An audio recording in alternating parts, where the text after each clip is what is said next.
ਬਿਸਮਿਲ੍ਲਾ ਰਹਿਮਾਨ ਰਹੀਮ। ਮੈਂ ਤੁਹਾਡਾ ਸੱਜਣ, ਤੁਹਾਡਾ ਵੀਰ, ਤੁਹਾਡਾ ਬੇਲੀ ਅਫਜ਼ਲ ਭੱਟੀ, ਤੇ ਤੁਸੀਂ ਵੇਖ ਰਹੇ ਪ੍ਰੋਗਰਾਮ ਗੱਲ ਵੇਲੇ ਦੀ। ਤੇ ਮੇਰੇ ਨਾਲ ਮੌਜੂਦ ਨੇ ਸਾਡੇ ਬਹੁਤ ਹੀ ਪਿਆਰੇ ਦੋਸਤ ਮੁਹੰਮਦ ਸਈਦ ਆਰਿਫ ਸਾਹਿਬ।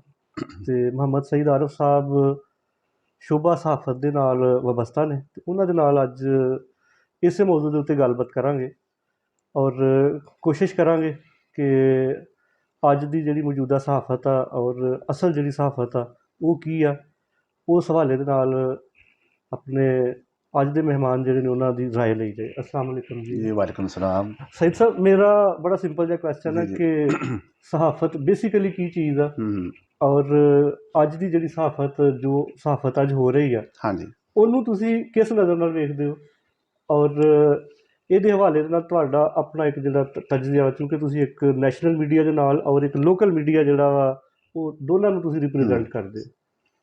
जी भाई साहब, बहुत बहुत शुक्रिया कि तुसी अज इज़हार ख्याल का मौका दिता है। अच्छा जी, सहाफत बेसिकली तुसी समझो कि ਇਹਦਾ ਜਿਹੜਾ ਮਾਖਜ਼ है वो सहीफा चो निकलिया है। जी यानी सहीफा का मतलब है कि कोई भी ऐसी चीज़ जी मुकद्दस होए और पाको पाकिज़ा तहरीर होए और उस तहरीर नूं ही अगे पहुँचाना जरा सहाफत कहलाता है। ठीक। और सहाफ़ी जरा बेसिकली मेरा अपना एक विजन है और वैसे साबित भी है अमूमी तौर पर कि इन्हूं रियासत का चौथा सतून किया जाता है। ठीक। और मेरा अपना ख्याल है कि अगर सहाफ़ी अपनी अखां खुली रखे और सहाफ़ी का जो कलम है वो हक और सच लिखता रहे तो उस मुआशरे वास्ते वो रहमत और बरकत का सबब बनता है। जी हुण तुहाड़ा जिहड़ा सवाल है जी कि इस वक्त मुआशरे के अंदर सहाफत जिहड़ा ओहदा उस म्यार तो किस हद तक इत्मीनान है तुहानूं, तो ओहदा जवाब यह है कि बेसिकली जरा इस टाइम लोकल सतह पर जी साड़ी सहाफत हो रही है या इवन कि नैशनल इंटरनेशनल लैवल पर भी जी थोड़ी जी जी ना तासुब या उन्होंने कहते बायसनैस का जरा ना सानू अंसर नज़र आता है कि मुख्तलिफ ऑर्गेनाइजेशंस और मुख्तलिफ जो इदारे ने और मुख्तलिफ जो लोग ने उन्होंने अपने मखसूस नज़रियात और ग्रुप्स के नाल वाबस्तगियाँ बना लिया ने। ठीक है। ਉਹਦਾ ਰਿਜ਼ਲਟ ਇਹ ਨਿਕਲਦਾ ਹੈ ਕਿ ਉਹ ਆਪਣੇ ਹੀ ਗਰੁੱਪ ਦੇ ਖਿਲਾਫ ਕੋਈ ਖਬਰ ਸ਼ਾਇਆ ਕਰਨਾ ਪਸੰਦ ਨਹੀਂ ਕਰਦੇ ਔਰ ਅਲਟੀਮੇਟਲੀ ਉਹਦਾ ਰਿਜ਼ਲਟ ਇਹ ਨਿਕਲਦਾ ਹੈ ਕਿ ਜਿਹੜੀ ਹੱਕ ਔਰ ਸੱਚ ਦੀ ਗੱਲ ਹੈ ਨਾ ਉਹ ਦਬ ਜਾਂਦੀ ਹੈ, ਉਹ ਆਵਾਮ ਤੱਕ ਨਹੀਂ ਪਹੁੰਚਦੀ ਕਿਉਂਕਿ ਜ਼ਾਰਾ ਉਹੀ ਵਰਜਨ ਪਹੁੰਚਦਾ ਜਿਹੜਾ ਉਹ ਇਦਾਰਾ ਆਵਾਮ ਦੇ ਸਾਹਮਣੇ ਪੇਸ਼ ਕਰ ਰਿਹਾ। ਔਰ ਮੇਰਾ ਖਿਆਲ ਇਹੀ ਹੈ ਕਿ ਅਗਰ ਕੋਈ ਸ਼ਖਸ ਜਿਹੜਾ ਉਹ ਸਹਾਫਤ ਦੇ ਮੈਦਾਨ 'ਚ ਆਉਂਦਾ ਹੈ ਔਰ ਉਹ ਸਹਾਫਤ ਨੂੰ ਬਤੌਰ ਕੈਰੀਅਰ ਦੇ ਅਗਰ ਅਪਣਾਉਣਾ ਚਾਹੁੰਦਾ ਹੈ तो ਉਹਦੇ ਵਾਸਤੇ ਜ਼ਰੂਰੀ ਹੈ ਕਿ ਉਹ ਆਪਣੇ ਅੰਦਰ ਸਭ ਤੋਂ ਪਹਿਲਾਂ ਇਹ ਗੱਲ ਸੋਚ ਲੇ ਕਿ ਮੈਂ ਕਿਸੇ ਵੀ ਗਰੁੱਪ ਦਾ ਜਾਂ ਕਿਸੇ ਵੀ ਇਦਾਰੇ ਦਾ ਕੋਈ ਹਿੱਸਾ ਨਹੀਂ ਬਣਨਾ, ਬਲਕਿ ਆਪਣੀ ਰਾਏ ਦਾ ਆਜ਼ਾਦਾਨਾ ਇਜ਼ਹਾਰ ਕਰਨਾ ਔਰ ਜਿਹੜੀ ਹੱਕ ਔਰ ਸੱਚ ਦੀ ਗੱਲ ਹੈ ਉਹਦਾ ਬਿਆਨ ਕਰਨਾ ਹੈ ਔਰ ਮਜ਼ਲੂਮ ਜ਼ਾਲਿਮ ਦੇ ਮੁਕਾਬਲੇ 'ਚ ਮਜ਼ਲੂਮ ਦਾ ਸਾਥ ਦੇਣਾ और मजलूम तबके की आवाज़ बननी है। और अगर मेरा ख्याल है कि अगर जो सहाफ़ी है अगर वो साढ़े जो नाजरीन ने वो भी जानते हैं कि अगर सहाफ़ी अगर हक और सच का साथ दे और ज़ालिम के खिलाफ मजलूम की हमायत जारी रखे तो फिर एक वक्त आता है कि मुआशरा बेहतर तरफ जाना शुरू हो जाता है और इदारे जरे ने वो भी अलर्ट हो जाते हैं कि जनाब असी जरा कर रहे हैं वो जरा कमा को जरा रिजल्ट है जरा समर है वो आवाम तक नहीं पहुँच रहा। सहाफ़ी की जिम्मेदारी है कि वो इदारे को दसे वो एडमिनिस्ट्रेशन को दसे कि जनाब साढ़े इलाके यह मसाइल ने तुसी सब अच्छा दी रिपोर्ट तो तुसी दे देंगे जो आला काम नूं, लेकिन ग्राउंड रियलिटीज़ यह है कि उत्थे आवाम नूं ओहदा फायदा नहीं पहुँच रहा। बिल्कुल। तो इस वास्ते बेहतर यही है कि सहाफ़ी नूं सब तो पहले नंबर तो यही चाहिए कि वो अपनी जरा अपना कलम है वो हक और सच वास्ते लिखे और किसी भी बायसनेस का शिकार हुए बगैर मजलूम का साथ दे और अवामी राय जी है उन्होंने अगे पेश करें। मेरे ख्याल से यही है। बिल्कुल बजा फरमाया जी हाँ। अच्छा, दूसरा मेरा क्वेश्चन ये है कि जी जर्द सहाफत आ जी ये साड़ी सोसाइटी के उत्ते साढ़े मुआशरे के उत्ते की असरात होंगे? बहुत अहम सवाल तुसीं कीता है कि जरा जर्द सहाफत है टैक्नीकली अगर देखा जाए कि हर वो सहाफ़ी जिहदा जरा कलम है वो फॉर सेल है इन वो लिफाफे लैके किसी बंदे की या किसी इदारे की खुशनुदी वास्ते कुछ लफ्ज़ लिख छड़ता है या रिपोर्टिंग कर छड़ता है या खबर नूं हकायक नूं छुपा के एक गलत जरा वर्जन आवाम के सामने पेश करता है, यही जर्द सहाफत है। और इस टाइम बदकिस्मती असीं कह सकते हैं कि मादी सोच के गलबे की वजह नाल ਔਰ ਕਿਉਂਕਿ ਇੱਕ ਅਫਸੋਸਨਾਕ ਸੂਰਤ ਇਹ ਵੀ ਹੈ ਕਿ ਜਿਹੜੇ ਸਹਾਫੀ ਹਜ਼ਰਾਤ ਨੇ ਜੀ ਉਹਨਾਂ ਵਾਸਤੇ ਕੋਈ ਖਾਸ ਉਹਨਾਂ ਦੀ ਜਿਹੜੀ ਇਨਕਮ ਜਨਰੇਸ਼ਨ ਦਾ, ਉਹਨਾਂ ਦੀ ਅਰਨਿੰਗ ਦਾ ਕੋਈ ਖਾਸ ਰਿਸੋਰਸਿਸ ਨਹੀਂ ਹੈ, ਜੀ ਤੇ ਫਿਰ ਸਹਾਫੀ ਹਜ਼ਰਾਤ ਮਜਬੂਰ ਹੋ ਜਾਂਦੇ ਨੇ ਕਿ ਉਹਨਾਂ ਨੇ ਆਪਣੇ ਘਰ ਦਾ ਖਰਚਾ ਵੀ ਤਾਂ ਚਲਾਉਣਾ ਹੈ। ਅਗਰ ਤੇ ਸਹਾਫੀ ਪਾਰਟ ਟਾਈਮ ਹੈ, ਮਸਲਨ ਉਹ ਬਿਜ਼ਨਸ ਕਰਦਾ ਹੈ ਜਾਂ ਕੋਈ ਕਾਰੋਬਾਰ ਕਰਦਾ ਹੈ, ਜੌਬ ਕਰਦਾ ਹੈ, ਅਗਰ ਉਹ ਸਹਾਫਤ ਕਰ ਰਿਹਾ ਪਾਰਟ ਟਾਈਮ, ਤਾਂ ਚਲੋ ਉਹਦਾ ਤਾਂ ਗੁਜ਼ਾਰਾ ਚੱਲ ਜਾਂਦਾ ਹੈ। ਜੀ ਲੇਕਿਨ ਜਿਹੜਾ ਬੰਦਾ ਫੁੱਲ ਟਾਈਮ ਸਹਾਫੀ ਹੈ, ਜੀ ਫੁੱਲ ਟਾਈਮ ਰਿਪੋਰਟਰ ਹੈ, ਹੁਣ ਜੀ ਉਸ ਬੰਦੇ ਨੇ ਆਪਣਾ ਖਰਚਾ ਤਾਂ ਚਲਾਉਣਾ ਹੈ, ਬਿਲਕੁਲ ਤੇ ਫਿਰ ਜ਼ਾਹਿਰ ਬਾਤ ਉਹ ਕਿਸੇ ਨਾ ਕਿਸੇ ਬੰਦੇ ਕੋਲੋਂ ਇਸ਼ਤਿਹਾਰ ਦੀ ਮੁੱਚ ਜਾਂ ਕਿਸੇ ਵੀ ਤਰੀਕੇ ਨਾਲ ਕੋਈ ਪੈਸੇ ਲੈ ਲੈਂਦਾ ਹੈ। ਜੀ ਫਿਰ ਉਹਦੀ ਮਜਬੂਰੀ ਬਣ ਜਾਂਦੀ ਹੈ ਜੀ ਕਿ ਉਹ ਉਸ ਬੰਦੇ ਦੇ ਹੱਕ 'ਚ ਕੋਈ ਗੱਲ ਕਰੇ, ਜੀ ਯਾਨੀ ਉਹਦੇ ਫਾਇਦੇ ਦੀ ਗੱਲ ਕਰੇ, ਜੀ ਔਰ ਉਹਦੇ ਅੰਦਰ ਬਾਜ਼ ਔਕਾਤ ਬਹੁਤ ਸੇ ਲੋਕਾਂ ਦਾ, ਆਵਾਮ ਦਾ ਨੁਕਸਾਨ ਵੀ ਹੋ ਜਾਂਦਾ ਹੈ। ਜੀ ਔਰ ਇਸ ਵਾਸਤੇ ਮੇਰਾ ਖਿਆਲ ਇਹੀ ਹੈ ਕਿ ਸਹਾਫੀ ਨੂੰ ਮੁਆਸ਼ੀ ਤੌਰ 'ਤੇ ਔਰ ਇਖਲਾਕੀ ਤੌਰ 'ਤੇ ਮਜ਼ਬੂਤ ਹੋਣਾ ਚਾਹੀਦਾ ਹੈ ਕਿ ਉਹ ਆਪਣੇ ਜ਼ਰਾ ਜਿਹੇ ਫਾਇਦੇ ਵਾਸਤੇ, ਜ਼ਰਾ ਜਿਹੇ ਮਾਲੀ ਮਫਾਦ ਵਾਸਤੇ ਆਪਣੇ ਕਲਮ ਨੂੰ ਨਾ ਵੇਚੇ। ਫਰੋਖਤ ਨਾ ਕਰੇ ਜੀ ਔਰ ਆਪਣੀ ਰਾਏ ਦਾ ਇਜ਼ਹਾਰ ਕਰੇ। ਜੀ ਇਹੀ ਮੇਰਾ ਖਿਆਲ ਹੈ ਕਿ ਅਗਰ ਅਸੀਂ ਜ਼ਰਦ ਸਹਾਫਤ ਤੋਂ ਬਚਣਾ ਚਾਹਾਂਗੇ, ਜੀ ਤੇ ਸਹਾਫੀ ਹਜ਼ਰਾਤ ਸਾਡੇ ਜਿੰਨੇ ਵੀ ਦੋਸਤ ਕੰਮ ਕਰ ਰਹੇ ਨੇ, ਉਹਨਾਂ ਸੇ ਮੈਂ ਇਹੀ ਕਹਾਂਗਾ ਜੀ ਕਿ ਉਹ ਹੱਕ ਔਰ ਸੱਚ ਲਿਖਣ ਔਰ ਆਪਣੇ ਕਲਮ ਨੂੰ ਮਾਲੀ ਮਫਾਦ ਵਾਸਤੇ ਫਰੋਖਤ ਨਾ ਕਰਨ, ਜੀ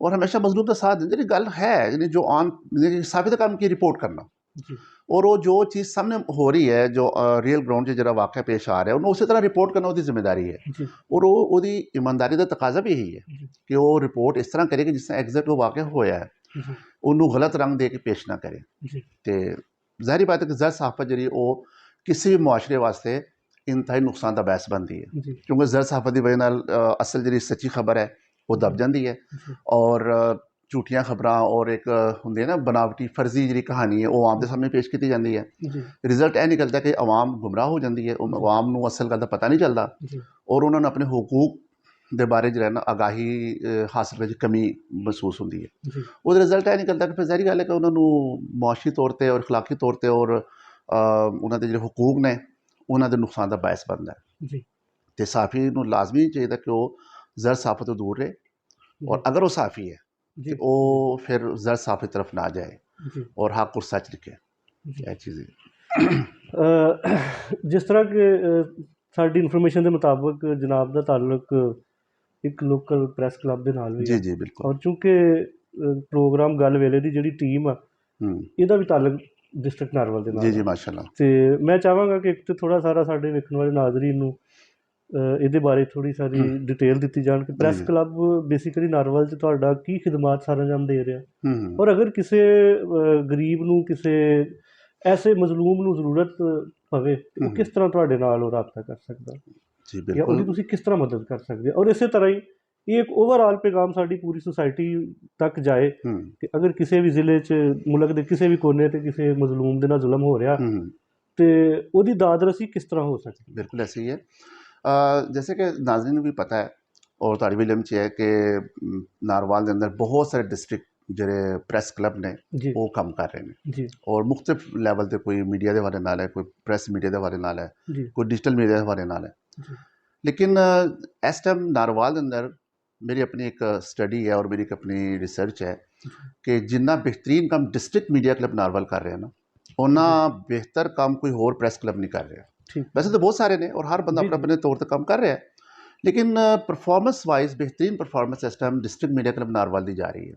ਠੀਕ ਤੇ ਉਹਨਾਂ ਦੇ ਜਿਹੜੇ ਰੂਹ ਰਵਾਂ ਨੇ ਸਦਰ ਮੁਹਤਰਮ ਜਨਾਬ ਇੰਜੀਨੀਅਰ ਨਦੀਮ ਭੱਟ ਸਾਹਿਬ, ਜੀ ਉਹ ਲੀਡ ਕਰ ਰਹੇ ਨੇ ਇਸ ਪੂਰੀ ਟੀਮ ਨੂੰ, ਔਰ ਮਾਸ਼ਾਅੱਲਾ ਬਹੁਤ ਹੀ ਕੋਹਨਾ ਮਸ਼ਕ ਔਰ ਤਜਰਬੇਕਾਰ ਸਾਫੀ ਠੀਕ ਇਸ ਕਲੱਬ ਦਾ ਹਿੱਸਾ ਨੇ, ਜੀ ਔਰ ਉਹ ਆਵਾਮ ਦੇ ਰਾਏ ਨੂੰ ਮੁਕੱਦਮ ਰੱਖਦੇ ਹੋਏ ਜੀ ਔਰ ਹੱਕ ਔਰ ਸੱਚ ਲਿਖਣ ਦੀ ਉਹਨਾਂ ਨੇ ਸਮਝੋ ਕਹਿੰਦੇ ਇੱਕ ਤਹਈਆ ਕੀਤਾ ਹੈ ਕਿ ਅਸੀਂ ਹੱਕ ਔਰ ਸੱਚ ਦੀ ਗੱਲ ਹੀ ਅੱਗੇ ਕਰਨੀ ਹੈ। ਜੀ ਔਰ ਡਿਸਟ੍ਰਿਕਟ ਮੀਡੀਆ ਕਲੱਬ ਨਾਰਵਾਲ ਇਸ ਸਿਲਸਿਲੇ 'ਚ ਆਪਣੀ ਖਿਦਮਤ ਸਰ ਅੰਜਾਮ ਦੇ ਰਿਹਾ। ਜੀ ਡਿਸਟ੍ਰਿਕਟ ਮੀਡੀਆ ਕਲੱਬ ਨਾਰਵਾਲ ਦੀ ਇੱਕ ਸਭ ਤੋਂ ਬੜੀ ਖੂਬੀ ਇਹ ਹੈ ਕਿ ਇਹਦੇ ਨਾਲ ਮੁਨਸਲਿਕ ਜਿੰਨੇ ਸਹਾਫੀ ਹਜ਼ਰਾਤ ਨੇ, ਜੀ ਉਹਨਾਂ ਨੇ ਇੱਕ ਅਜ਼ਮ ਕੀਤਾ ਕਿ ਅਸੀਂ ਕਿਸੇ ਵੀ ਇਦਾਰੇ ਦਾ, ਕਿਸੇ ਵੀ ਸ਼ਖਸ ਦਾ ਜੀ ਕੋਈ ਉਹਨਾਂ ਦੀ ਨਹੀਂ ਸਮਝੋ ਉਹਨਾਂ ਦੀ ਰਾਏ ਨੂੰ ਜਾਂ ਉਹਨਾਂ ਕੋਲ ਕੋਈ ਮਾਲੀ ਮਫਾਦ ਲੈ ਕੇ ਜੀ ਕੋਈ ਲਿਖਣ ਵਾਲਾ ਜਿਹੜਾ ਸਿਸਟਮ ਹੈ ਉਹ ਇਹਨਾਂ ਨੇ ਤਹੀਆ ਕੀਤਾ ਕਿ ਅਸੀਂ ਐਸਾ ਨਹੀਂ ਕਰਾਂਗੇ। ਬਿਲਕੁਲ ਠੀਕ ਹੈ।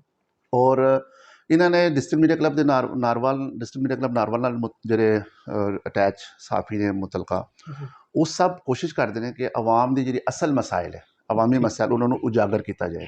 ਠੀਕ ਹੈ। ਰੀਸੈਂਟਲੀ ਸਬਜ਼ੀ ਮੰਡੀ ਦੇ ਕਰੀਬ ਡਿਸਟ੍ਰਿਕਟ ਮੀਡੀਆ ਕਲੱਬ ਨਾਰਵਲ ਨੇ ਆਪਣਾ ਆਫਿਸ ਸ਼ਿਫਟ ਕੀਤਾ ਹੈ, ਠੀਕ ਹੈ ਜੀ। ਔਰ ਉਹਦੇ ਅੰਦਰ ਇੱਕ ਬਾਅਦ ਕਾਨਫਰੰਸ ਹਾਲ ਹੈ, ਔਰ ਬਹੁਤ ਸਾਰੇ ਲੋਕ ਜਿਨ੍ਹਾਂ ਨੂੰ ਮਸਾਇਲ ਪੇਸ਼ ਆਉਂਦੇ ਨੇ, ਮਸਲਾ ਠੀਕ। ਉਹਨਾਂ ਨੂੰ ਕੋਈ ਰੋਡ ਦਾ ਮਸਲਾ ਹੈ ਜਾਂ ਸਕੂਲ ਦਾ ਇਸ਼ੂ ਹੈ ਠੀਕ। ਜਾਂ ਕਿਸੇ ਫਰਦ ਨਾਲ ਜ਼ਿਆਦਤੀ ਹੋ ਜਾਂਦੀ ਹੈ, ਜੀ ਉਹਦੇ ਜੀ ਤੋਂ ਕੋਈ ਜ਼ੁਲਮ ਕੀਤਾ ਜਾਂਦਾ ਕਿਸੇ ਵੀ ਹਵਾਲੇ ਨਾਲ, ਜੀ ਉਹ ਫਿਰ ਡਿਸਟ੍ਰਿਕਟ ਮੀਡੀਆ ਕਲੱਬ ਨਾਰਵਲ ਨਾਲ ਰਾਬਤਾ ਕਰ ਸਕਦੇ ਨੇ। ਇੰਜੀਨੀਅਰ ਨਦੀਮ ਭੱਟ ਸਾਹਿਬ ਜਿਹੜੇ ਨੇ ਉਹ ਸਾਡੇ ਸਦਰ ਨੇ, ਉਹਨਾਂ ਨਾਲ ਰਾਬਤਾ ਕਰ ਸਕਦੇ ਨੇ। ਸਬਜ਼ੀ ਮੰਡੀ ਡਿਸਟ੍ਰਿਕਟ ਮੀਡੀਆ ਕਲੱਬ ਦਾ ਜਿਹੜਾ ਮੇਨ ਆਫਿਸ ਹੈ ਠੀਕ ਹੈ ਜੀ। ਉਹਦੇ ਤਸ਼ਰੀਫ ਲਿਆ ਸਕਦੇ ਨੇ, ਤੇ ਕੋਸ਼ਿਸ਼ ਕਰਾਂਗੇ ਅਸੀਂ ਇਨਸ਼ਾਅੱਲਾ ਕਿ ਉਸ ਦੀ ਜਿੰਨੀ ਦਾਦਰਸੀ ਹੋ ਸਕੇ ਔਰ ਇੰਤਜ਼ਾਮੀਆ ਔਰ ਹੁਕਾਮ ਬਾਲਾ ਤੱਕ ਉਹਨਾਂ ਦੇ ਮਸਾਇਲ ਨੂੰ ਪਹੁੰਚਾਉਣ ਵਾਸਤੇ ਜਿੰਨੀ ਕੋਸ਼ਿਸ਼ ਹੋ ਸਕਦੀ ਹੈ, ਠੀਕ ਹੈ। ਉਹ ਡਿਸਟ੍ਰਿਕਟ ਮੀਡੀਆ ਕਲੱਬ ਨਾਰਵਲ ਦਾ ਜਿਹੜਾ ਪਲੇਟਫਾਰਮ ਹੈ ਉਹ ਹਮੇਸ਼ਾ ਹਾਜ਼ਰ ਹੈ। ਮੁਹੱਈਆ ਕਰੇਗਾ। ਜੀ, ਬਹੁਤ ਸ਼ੁਕਰੀਆ।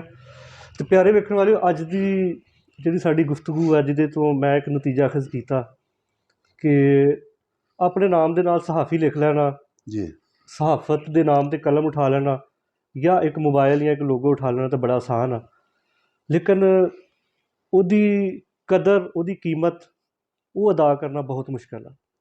ਔਰ ਵਾਕਿਆ ਹੀ ਹਕੀਕਤ ਦੇ ਵਿੱਚ ਅਗਰ ਦੇਖਿਆ ਜਾਏ ਤਾਂ ਜਿਹੜਾ ਸਾਡਾ ਮੁਆਸ਼ਰਾ, ਸਾਡਾ ਜਿਹੜਾ ਸਿਸਟਮ ਬਣਦਾ, ਉਹਦਾ ਜਿਹੜੀ ਸਾਡੀ ਬਿਲਡਿੰਗ ਆ, ਉਹਦਾ ਜਿਹੜਾ ਚੌਥਾ ਸਤੂਨ ਆ ਉਹ ਸਹਾਫਤ ਆ।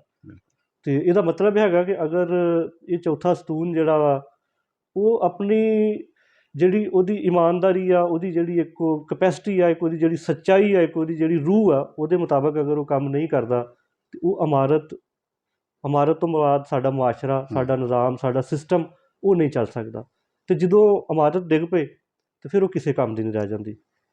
ਇਸ ਵਾਸਤੇ ਮੈਂ ਅੱਜ ਦੇ ਇਸ ਪ੍ਰੋਗਰਾਮ ਦੇ ਤਵੱਸਤ ਦੇ ਨਾਲ ਜਿਹੜੀ ਗੱਲ ਵੇਲੇ ਦੀ ਉਹ ਇਹ ਹੈਗੀ ਹੈ ਕਿ ਸਹਾਫਤ ਦੇ ਨਾਲ ਜਿਹੜੇ ਲੋਕ ਮੁਨਸਲਿਕ ਨੇ, ਉਹ ਇਸ ਸਹਾਫਤ ਨੂੰ, ਇਸ ਚੌਥੇ ਸਤੂਨ ਨੂੰ ਇਸ ਤਰੀਕੇ ਦੇ ਨਾਲ ਖੜਾ ਕਰਨ ਤਾਂ ਕਿ ਇਸ ਇਮਾਰਤ ਨੂੰ ਖੜਾ ਹੋਣ ਦੇ ਵਿੱਚ ਆਪਣਾ ਹਿੱਸਾ ਪਾ ਸਕਣ। ਅਤੇ ਦੁਨੀਆ ਦੇ ਜਿਸ ਕੋਨੇ 'ਤੇ ਵੀ ਰਹੋ, ਹੱਸਦੇ ਰਹੋ, ਵਸਦੇ ਰਹੋ, ਆਪਣਾ ਬਹੁਤ ਸਾਰਾ ਖਿਆਲ ਰੱਖਿਓ। ਮੈਨੂੰ ਅਤੇ ਮੇਰੇ ਅੱਜ ਦੇ ਮਹਿਮਾਨ ਉਹਨਾਂ ਨੂੰ ਇਜਾਜ਼ਤ ਦੇਵੋ। ਰੱਬ ਰਾਖਾ।